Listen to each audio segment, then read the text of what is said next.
Hey guys, and welcome back to this channel. In this video I'll be showing you guys what you can do if the director mode on Snapchat isn't showing up. So for me it is showing up, as you can see on my Snapchat here. If I press the arrow, there's a director mode section. Don't really know the difference between director mode and not director mode, because sometimes, well, like almost everything is kind of like similar, I guess, here in director mode and not. Maybe like the dual camera is different. That's like what you can do if you want to like react to another video or something like that. That's a dual camera, or I think it's like the front and back camera. Here, I'll show you. How do I do that without showing my face? Yeah, the dual camera. Oh, it is still in the like normal one. So I'm not sure the difference between the director mode and not director mode, because they both have the same thing. Maybe the director mode is a little bit, has like less stuff, so you don't get overwhelmed, I guess. But if you don't have it, you just need to update your Snapchat to the latest version. If you go to the App Store, make sure you have the latest version of it.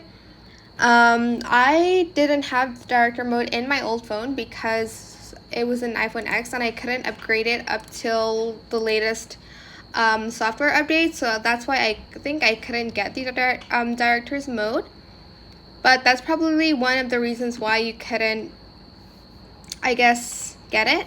So either update your app. If you cannot update your app, you do need to just update your phone and its software if you have like an older phone like I did. But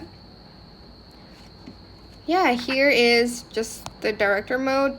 There isn't, again, much difference. You don't really need it in my opinion. As you can see, there's still the same settings on the right. To exit director mode, just press the X button.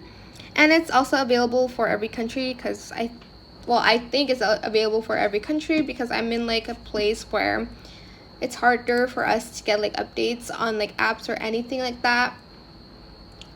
But yeah, so my advice for you is to first update the app. If that doesn't work, you need to update software. If you can't update your software anymore, you do need to upgrade your phone. Unfortunately, this is how like Apple tells us to like keep upgrading, because older phones cannot upgrade to like later software. So it's annoying, but I don't know why I keep buying it. Anyways, that is it for this video. I hope it was helpful for you guys. Don't forget to like, comment, share, and also subscribe to this channel if you haven't done that already. If you have any more questions about this video, just leave it in the comment section down below. I will try my best to answer them all for you guys. And if you found this video helpful, please click the thanks button as well. That is pretty much it for this video. Thank you so much for watching. Bye.